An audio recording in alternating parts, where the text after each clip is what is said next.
K2 News की स्वागतम ముందుగా హెడ్లైన్స్ హైదరాబాద్ రాష్ట్రపతి నిలయంలో ద్రౌపది ముర్ము ఎట్ హోమ్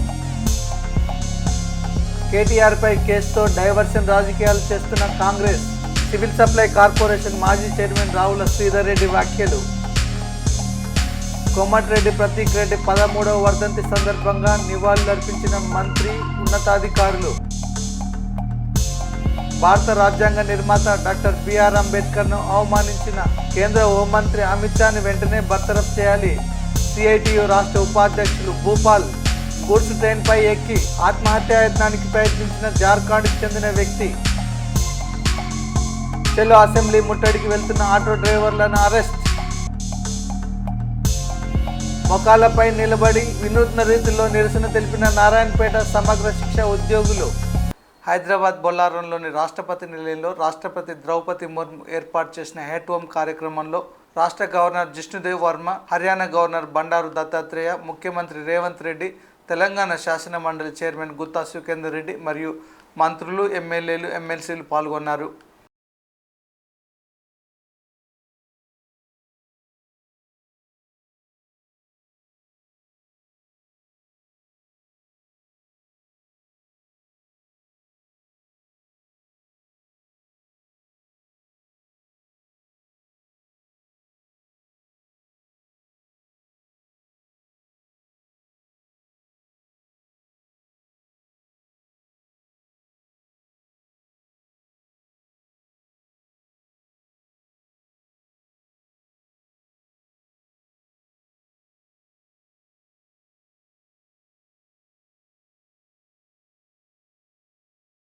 గత 2 నెలల నుంచి కేటీఆర్ను టార్గెట్ చేస్తూ అరెస్ట్ చేస్తామని, జైల్లో పెడతామని బెదిరిస్తూ కాంగ్రెస్ ప్రభుత్వం కేటీఆర్పై కేసుతో డైవర్షన్ రాజకీయాలు చేస్తుందని సివిల్ సప్లై కార్పొరేషన్ మాజీ చైర్మన్ రావుల శ్రీధర్ రెడ్డి అన్నారు.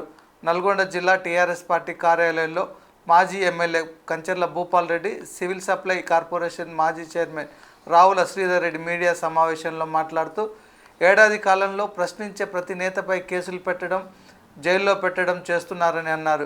కేటీఆర్ను జైల్లో పెట్టాలన్న కక్షపూరిత చర్యలు తప్ప మరొకటి లేదని, అసెంబ్లీలో చర్చకు పట్టుబడితే ప్రభుత్వం పారిపోతుందని, కేటీఆర్పై కేసుతో డైవర్షన్ రాజకీయాలు చేస్తున్నారని మీడియాకు తెలిపారు.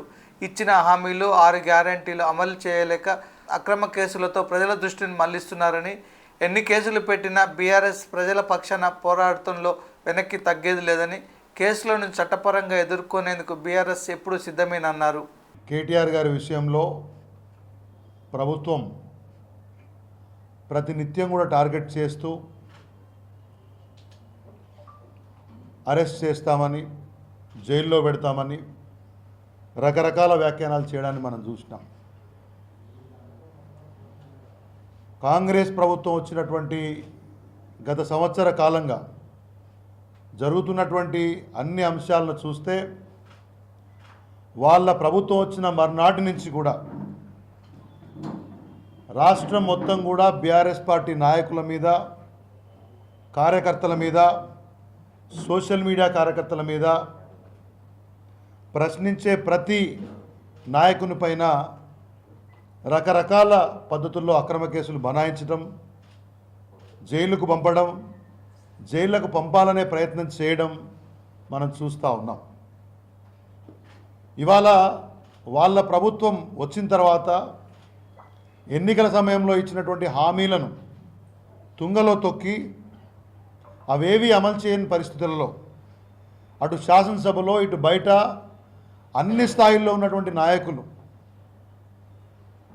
వాళ్ళని ప్రశ్నిస్తూ ఉంటే, ప్రజల వైపు నుంచి ప్రతినిత్యం ఎండగడతా ఉంటే ఇవాళ బీఆర్ఎస్ పార్టీ నాయకుల మీద నిర్బంధాన్ని అమలు చేస్తూ ఉన్నారు, మీరు చూశారు.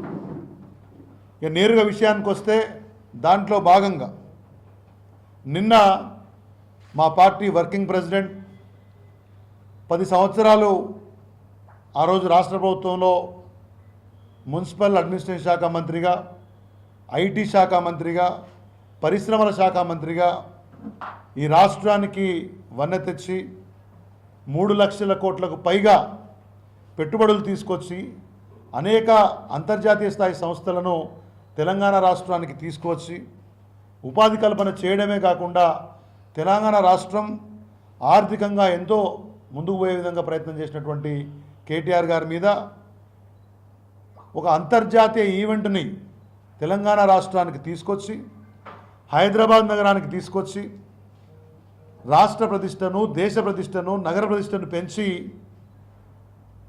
మరి ముందుకు తీసుకుపోతున్నటువంటి యొక్క విషయంలో అక్రమాలు జరిగినాయని చెప్పేసి కేసు పెట్టడం అనేది ఈ కాంగ్రెస్ ప్రభుత్వానికి చెల్లిందనే విషయాన్ని మీ ద్వారా తెలియజేస్తా ఉన్నాను. ఎన్ని రకాలుగా చూసినా కానీ ఈయన వెనుకకు తగ్గట్లేదు. ప్రతిరోజు మా ప్రభుత్వాన్ని ప్రత్యేకించి లగచర్ల గిరిజనుల విషయంలో కానివ్వండి, గురుకులాల విషయంలో కానివ్వండి, మూసీ ప్రక్షాళన సంబంధించి పేదవాళ్ళను నిరాశ్రయం చేసే విషయంలో పేదల వెంబడి ఉండడం కానివ్వండి, ఇట్లా అన్ని అంశాలకు సంబంధించి ప్రజల వైపు నుంచి కేటీఆర్ ఉండడాన్ని సహించలేక ఇవాళ నేరుగా ఆయననే ఇబ్బంది పెట్టడం కోసము ఓ అక్రమ కేసు బనాయించారు. సూటిగా చెప్పాల్సి వస్తే ఇదొక పసలేని పనికిమాలిన కేసు చేసి ఓ 10 కోట్లో 20 కోట్లో తీసుకున్నా అనుకోండి ప్రభుత్వంలో ఉండి, అది అవినీతి. లేదు పలానా మిత్రుడికి సంబంధించిన కంపెనీకి ఏదన్నా నీకిది నాకది పద్ధతిలో ఫిట్ ప్రోకో చేసిన అనుకోండి, అది అవినీతి. పోనీ ఈ 55 కోట్ల రూపాయలు ట్రాన్స్ఫర్ చేసింది ఈ ఎఫ్ఈఓ సంస్థకు పోలేదు, ఇంకెవరికో ట్రాన్స్ఫర్ చేసినారు అంటే అది అవినీతి అవుతుంది. కానీ అంతర్జాతీయ స్థాయి సంస్థ ఏదైతే అగ్రిమెంట్ ఉంది దానికి డబ్బులు పోయినాయి, ఆ చైర్మన్ ఎవరైతే ఉన్నారో చీఫ్ ఆఫ్ ఆపరేషన్స్ ఆయనే కాంగ్రెస్ ప్రభుత్వం వచ్చిన తర్వాత రేవంత్ రెడ్డి గారిని కలిసి అయ్యా మరి అప్పుడు ప్రభుత్వం అగ్రిమెంట్ చేసుకుంది, మరి మీ పరిస్థితి ఏంటి అని చెప్తే అది విన్నాడు, బ్రహ్మాండంగా ట్వీట్లు రాసుకున్నారు. ఆయన కన్ఫర్మ్ చేశాడు లెటర్లో వచ్చిన చీఫ్ ఆఫ్ ఆపరేషన్స్ ఆ డబ్బులు మాకు వచ్చినాయని. ఒకసారి ప్రభుత్వం నుంచి అక్కడ డబ్బులు ముట్టిన తర్వాత ఇంకా అవినీతి ఎక్కడ ఉంది? ఇదే విషయాన్ని బీఆర్ఎస్ పార్టీ ప్రశ్నిస్తోంది. ఇదే విషయాన్ని అసెంబ్లీలో చర్చ చేద్దాం అని కేటీఆర్ గారు బాటంగా అడిగారు. అవినీతి చేయాలంటే సాటుగా చేయాలి. నేటుగా ఎవరైతే మినిస్టర్ ఉన్నారో కేటీఆర్ గారు ఆయనే బాజాప్తా నేనే సంతకం పెట్టినా, నేను చెప్తేనే అరవింద్ కుమార్ అంటే ఆయనే ఈ డబ్బులు ట్రాన్స్ఫర్ చేయడం కోసం ఫెసిలిటేట్ చేసినట్టే ఆయన స్పెషల్ చీఫ్ సెక్రటరీ కన్సర్న్ ఆ రోజున. అదేవిధంగా ఈ అగ్రిమెంట్ చేసుకోవడానికి హెచ్ఎండిఏ మెట్రోపాలిటన్ కమిషనర్ కూడా ఆయనే అదే హోదాలో ఉన్నారు, అది చేసిండ్రు. మరి ఇది ఎట్లా అవినీతి ఏదంటే కాంగ్రెస్ పార్టీ దగ్గర సమాధానం ఉండదు. లేలే ఇది మీ ఇంట్లో పైసలా, ఎవరైనా ఇంట్లో పైసలు చేస్తారా? దీంట్లో రాశారు 10 పేజీల ఈ ఎఫ్ఐఆర్లో పదే ఫ్రాడ్యులెంట్ ఇంటెన్షన్ అని రాశారు. మోసపూరిత ఉద్దేశం ద్వారా చేశారు. మోసపూరిత ఉద్దేశం ద్వారా చేస్తే దాచుకొని చేస్తాము. కేటీఆర్ ఉద్దేశం నేను చెప్పాను మీకు క్లియర్గా. ప్రపంచ పటంలో హైదరాబాద్ నగరం ఉండాలి, ఈవీ పాలసీలో బెహతర్గా ఉండాలి అనే విషయాన్ని. ఇక రెండో విషయం చెప్తారు ఏమంటే ఫారిన్ ఎక్స్చేంజ్ రూల్స్ పాటించలేదు. ఇప్పుడు మంత్రిగా కేటీఆర్ గారు పాలసీ డెసిషన్ తీసుకుంటారు. హెచ్ఎండిఏ ద్వారా తెలంగాణ ప్రభుత్వం అగ్రిమెంట్లో ఎంటర్ అయితే 2 విడతలుగా డబ్బులు చెల్లించాల్సి వస్తే అది విస్మరించి అదేదో కేటీఆర్ ఇంట్లో ఆయన వ్యక్తిగత అవసరం కోసం చేసినట్లు మాట్లాడే ప్రయత్నం చేస్తూ ఉన్నారు. ఉద్దేశపూర్వకంగా బట్టగాల్చి మీదేస్తాము, మీరే దాన్ని తుడుచుకోవాలనే పద్ధతిలో కాంగ్రెస్ ప్రభుత్వం పనిచేస్తూ ఉంది. అందుకే ఇవాళ ప్రజలకు ఈ విషయాలు తెలవాలి. ఎందుకంటే నిన్న హరీష్ గారు అసెంబ్లీలో చెప్పినట్లు ఒక అబద్ధాన్ని 10 సార్లు చెప్పండి, చెప్పిందే చెప్పండి, ప్రతిరోజు చెప్పండి, కనబడ్డ ప్రతి మనిషికి చెప్పండి, ప్రతి సభ్యుడికి చెప్పండి, ప్రతి ఊర్లో చెప్పండి, చెప్పిందే చెప్తే నమ్ముతారనే ఒక ఉద్దేశంతో కాంగ్రెస్ ప్రభుత్వం ఉంది. రాష్ట్ర రోడ్లు భవనాల శాఖ మంత్రి కోమటిరెడ్డి వెంకటరెడ్డి తనయుడు ప్రతీక్ రెడ్డి 13వ వర్ధంతిని నల్గొండ పట్టణంలో నిర్వహించారు. ప్రతీక్ రెడ్డి చిత్రపటానికి జిల్లా కలెక్టర్ ఇలా త్రిపాఠి, జిల్లా ఎస్పీ చరచంద్ర పవార్ పూలమాలలు వేసి నివాళులర్పించారు. ఈ సందర్భంగా ప్రతీక్ రెడ్డి ఫౌండేషన్ ఆధ్వర్యంలో నాగార్జున ప్రభుత్వ డిగ్రీ కళాశాల మైదానంలో ఏర్పాటు చేసిన రక్తదాన శిబిరంలో 200 మందికి పైగా రక్తదానం చేశారు. జిల్లా ఆసుపత్రిలో రోగులకు పండ్లు పంపిణీ చేశారు. अमर रहे कोमटिरेड्डी प्रतीक रेड्डी, अमर रहे कोमटिरेड्डी प्रतीक रेड्डी।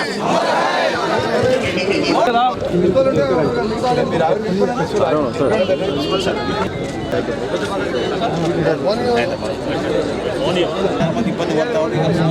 మంది రక్తదానం చేసేది వీళ్ళ ఆధ్వర్యంలో టౌన్ పార్టీ తర్వాత కాంగ్రెస్ పార్టీ ఆధ్వర్యంలో పెద్ద ఎత్తున రక్తదానం చేసింది కాబట్టి వారందరికీ కూడా ప్రతి ఒక్కరు కూడా అభినందిస్తూ ఉన్నాం. అదేవిధంగా ప్రతి రెడ్డి పేరు మీద చాలామంది పొడుగు పడిన వర్గాలందరూ కూడా చదువుకునే పిల్లలకు కానీ ఇల్లు లేని వాళ్ళకి కానీ చాలామందికి రకరకాల సేవలు చేస్తూ ఉన్నారు. అంబులెన్స్ కానివ్వండి, ఈ నల్గొండ పట్టణం నుండి తర్వాత తెలంగాణ రాష్ట్రంలో చాలామందికి సేవలు అందిస్తారు గారు వెంకటరెడ్డి గారి కుటుంబానికి ప్రగాఢ సాధ్యం చేస్తారు. అదేవిధంగా వారి ఇంకా భగవంతుడి కార్యాలను కల్పించాలని చెప్పి కోరుకుంటూ నేను ముగిస్తాను. ఈరోజు ప్రతీక్ ఫౌండేషన్ ఆధ్వర్యంలో రక్తదాన శిబిరం ఏర్పాటు చేయడం జరిగింది. ప్రతి సంవత్సరం మాదిరిగానే ఈ సంవత్సరం కూడా ఏర్పాటు చేయడం జరిగింది. ఈ కార్యక్రమం పాల్గొన్న ప్రీతం నాయకులు కోమటిరెడ్డి వెంకట్ గారికి, అలాగే జిల్లా కలెక్టర్ గారికి, జిల్లా ఎస్పీ గారికి, అలాగే యువజన కాంగ్రెస్ కార్యకర్తలు ఈరోజు రెండు కార్యక్రమాలు పాల్గొని రక్తదానం చేసి ప్రతి ఒక్కరికి నేను అండగా ఉంటానని ముందుకు వచ్చిన అంటే మేలచేరు నుంచి కూడా రావడం జరిగింది. ఇక్కడ కట్టంగూరు మండలంకి కూడా రక్తదాన శిబిరంలో పాల్గొని వాళ్ళు వచ్చేందుకు స్వచ్ఛందంగా వచ్చి పాల్గొంటున్న యువకులందరికీ రక్తదానం చేసిన వాళ్ళందరికీ ప్రతీక్ ఫౌండేషన్ తరఫున కృతజ్ఞత తెలియజేసుకుంటున్నాను. అలాగే కోమటిరెడ్డి వెంకట్ గారు మనందరూ తెలుసు, గతంలో ప్రతీక్ ఫౌండేషన్ ఆధ్వర్యంలో ప్రతీక్ పేరు మీద జూనియర్ కాలేజీ కట్టించడం జరిగింది. అలాగే బొట్టుగూడ హై స్కూల్ కూడా సొంత డబ్బులతో నిర్మిస్తున్నాడు. వారు చేసే కార్యక్రమంలో మనందరం భాగస్వాములై నల్గొండ పట్టణ ప్రజలందరూ కానీ నల్గొండ జిల్లా ప్రజలందరూ కూడా పాల్గొనాలని కోరుకుంటూ, మనందరూ తెలుసు ఎంతోమంది ఎంబీబీఎస్ స్టూడెంట్లు ఎంతోమందికి ఫీజు కట్టించి నేనున్నానే ప్రతి రూపంలో వాళ్ళ పిల్లల రూపంలో చూసుకుంటూ ప్రతి వాళ్ళ రూపంలో చూసుకొని వాళ్ళకి ఏదో రకంగా ఎముగా లేకుండా ఉండే చేయండి దాన ధర్మాలు చేసుకుంటూ వద్దు ప్రతి పేరు మీద మనందరం కూడా సహకరించి వారికి దేవుడు అన్ని విధాలు సహకరించాలని అని కోరుకుంటూ ఈ కార్యక్రమంలో జిల్లా ప్రెసిడెంట్ గారికి మరియు ముఖ్యులు ఈ రక్తదాన శిబిరాన్ని ఏర్పాటు చేయగానే మా వాళ్ళందరూ కూడా కోమటిరెడ్డి వెంకట సార్ అభిమానులు కావచ్చు, కాంగ్రెస్ పార్టీ ముఖ్యులందరూ కావచ్చు, వాళ్ళందరూ స్వచ్ఛంగా తీసుకొచ్చి బ్లడ్ క్యాంప్లో పాల్గొన్నందుకు వాళ్ళందరికీ పేరు పేరున కృతజ్ఞతలు. భారత రాజ్యాంగ నిర్మాత డాక్టర్ బిఆర్ అంబేద్కర్ను అవమానపరిచిన కేంద్ర హోం మినిస్టర్ అమిత్ షాను వెంటనే బర్తరఫ్ చేయాలని సిఐటియు రాష్ట్ర ఉపాధ్యక్షులు భూపాల్ డిమాండ్ చేశారు. సిఐటియు, వ్యవసాయ కార్మిక సంఘం, రైతు సంఘం, ఎస్ఎఫ్ఐ తదితర సంఘాల ఆధ్వర్యంలో శుక్రవారం నారాయణపేట జిల్లా కేంద్రంలోని అంబేద్కర్ చౌరస్తాలో ప్లకార్డులతో నిరసన వ్యక్తం చేశారు. భారత రాజ్యాంగాన్ని మార్చి అసమానతలతో కూడుకున్న మనుధర్మ శాస్త్రాన్ని పునఃప్రతిష్ఠించాలన్న ప్రయత్నం జరుగుతుందని విమర్శించారు. ముఖ్యంగా రాజ్యాంగం పైన దాడి కొనసాగుతూ ఉన్నది. ఈ దేశ ప్రజాస్వామ్యం పైన దాడి చేస్తూ ఉన్నారు, లౌకికత్వం పైన దాడి చేస్తూ ఉన్నారు, దేశ సార్వభౌమత్వం పైన దాడి చేస్తూ ఉన్నారు. అనేక రకాలుగా మధ్యన ఘర్షణ పెట్టేటువంటి కార్యక్రమాన్ని బీజేపీ చేస్తూ ఉన్నది. అలాగే హిందూ దేశంగా దీన్ని మార్చాలనేటువంటి ఒక సైద్ధాంతిక అంశంగానే ఈరోజు ఆ కార్యక్రమాలను చేస్తున్న విషయం మనకు అందరికీ తెలిసింది. అందుకే అంబేద్కర్ గారిని ఈరోజు అవమానించిన పరిస్థితి మనం అందరం గుర్తుపెట్టుకోవాలి. అంబేద్కర్ గారిని ఏదో క్యాజువల్గా అన్న మాటలు కావచ్చు, వాళ్ళు ఉద్దేశపూర్వకంగా అమిత్ షా సహించలేక మొత్తం దేశంలోని ప్రజలు ప్రతిపక్ష పార్టీలు, ప్రజాస్వామికవాదులు, అంబేద్కరిస్టులు, కమ్యూనిస్టులు అందరూ కూడా భారత లౌకికత్వాన్ని కాపాడుకోవాలని చెప్పేసి, ప్రజాస్వామ్యాన్ని కాపాడుకోవాలని చెప్పేసి పోరాటం చేస్తూ ఉన్నారు. ఈ రాజ్యాంగంలోని ప్రధాన అంశాన్ని కాపాడుకోవడం కోసం ఉద్యమాలు చేస్తూ ఉన్నారు. ఈ నేపథ్యంలో అంబేద్కర్ ఇచ్చినటువంటి రాజ్యాంగం కాబట్టి ఆ అంబేద్కర్ని స్మరించుకుంటూ ఆ రకంగా పోరాటాలు, ఉద్యమాలు చేస్తూ ఉంటే మరి బీజేపీ సహించలేకపోతూ ఉన్నది. బీజేపీకి ఈరోజు వాస్తవంగా అంబేద్కర్కు వ్యతిరేకం వాళ్ళు. ఎందుకంటే అంబేద్కర్ ఈ దేశంలో అన్ని మతాలు సమానంగా ఉండాలి, లేదా లౌకికత్వం ఉండాలి, ప్రజాస్వామ్యం ఉండాలి, ఈ కులాలటువంటి పోవాలి, అంటరానితనం పోవాలి, దళిత పట్ల, గిరిజనుల పట్ల, ఆదివాసీల పట్ల, మైనార్టీల పట్ల ఏది వివక్ష కొనసాగుతున్నదో, ఈ అంటరానితనం కొనసాగుతుందో అది ఎంత పోవాలి, ఒక సమసమాజం రావాలని చెప్పేసి అంబేద్కర్ కోరుకున్నారు. కానీ ఇది పూర్తిగా సైద్ధాంతికంగా బీజేపీకి, ఆర్ఎస్ఎస్కి పూర్తిగా వ్యతిరేకమైంది. బీజేపీ, ఆర్ఎస్ఎస్ వాళ్ళు ఈ దేశంలో ఒక హిందూ రాష్ట్రాన్ని, ఒక హిందూ దేశంగా దీన్ని మార్చాలని అనుకుంటున్నారు. ఒక మనధర్మ శాస్త్రం ప్రకారంగా ఒక రాజ్యాంగాన్ని మార్చాలని చెప్పేసి అనుకుంటా ఉన్నారు. కాబట్టి ఆ రకంగా మళ్ళీ ఈ దేశంలో అగ్రవర్ణాల, ముఖ్యంగా బ్రాహ్మణ భావజాలంతో ఇది కొనసాగాలి వ్యవస్థ అని చెప్పేసి అనుకుంటా ఉన్నారు. ఆనాడు చాతుర్వర్ణ వ్యవస్థ ఏదైతే ఉందో ఇది అగ్రవర్ణ బ్రాహ్మణులు కానీ, క్షత్రియులు కానీ, వైశ్యులు కానీ, శూద్రుల పేరు ఏదైతే సమాజం విభజించబడిందో అదే సమాజం మళ్ళీ రావాలని చెప్పేసి కోరుకుంటున్నటువంటి ఈ బీజేపీ మరి సహజంగానే అంబేద్కర్కి వ్యతిరేకంగా మాట్లాడుతుందని చెప్పేసి మనం ఊహించింది. మెదక్ జిల్లా చేగుంట రైల్వే స్టేషన్లో జార్ఖండ్కు చెందిన వ్యక్తి గూడ్స్ ట్రైన్ ఎక్కి ఆత్మహత్యాయత్నానికి ప్రయత్నించాడు. స్టేషన్లో పాయింట్ మెన్ దేవేందర్ ఆ వ్యక్తికి నచ్చచెప్పి చాకచక్యంగా కిందికి దించారు. జార్ఖండ్ రాష్ట్రానికి చెందిన వ్యక్తి వివరాలు ఇంకా తేలియాల్సి ఉంది. తమ్ముడు జరుగు.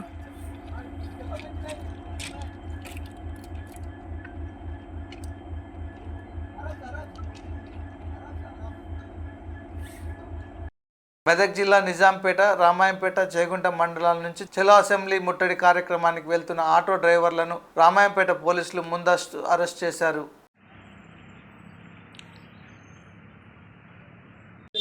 మెదక్ జిల్లా నిజాంపేట మండలం ఆటో యూనియన్ డ్రైవర్లందరినీ ఈరోజు అరెస్ట్ చేయడం జరిగింది. పొద్దున్నే ఈ అసెంబ్లీ ముట్టడి ఉందని చెప్పి అరెస్ట్ చేయడం జరిగింది.